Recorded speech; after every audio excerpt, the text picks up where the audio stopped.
ای هارون، ای هارون، ای دیوانه، که عقلی تو می درآید؟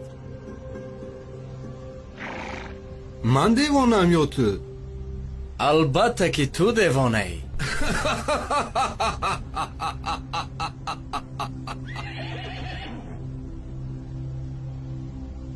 عاقل بودنت را چگونه اثبات میکنی؟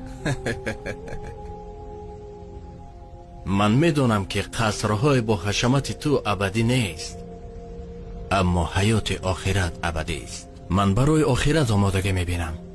تو باشه برای دنیا. قصرها بنیاد داری و دنیای خود را آباد میسازی و آخرتت را خراب. با این خاطر میترسی که این آبادی را گذاشته به آن ویران نروی، در حالی که تو انیق میدانی خانه آخرتت آنجاست. هارون، اکنون به من گوی که دیوانه است؟ به خدا قسم که راست میگویی. باز یگان نصیحتم کن. کتاب خدا برای تو بسنده است، به آن چنگ زن و رستگار شو. یگان احتیاج داری که آن را برآورده کنم؟ بله، 3 خواهش دارم. اگر تو آنها را برایم اجرا کنی از تو سپاسگزار خواهم شد. بگو. عمرم را دراز کن. من نمیتوانم. مرا از چنگ عزراییل نجات ده. این از دستی من نمی آید.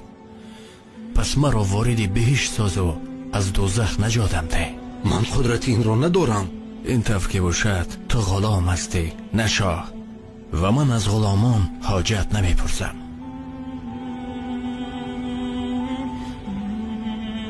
ای خواجه، در این جهان چرا بیخبری؟ روزان و شبان در طلب سیم و زری. سرمایه تو از این جهان یک کفن است، آن هم به گمان است که بری یا نبری.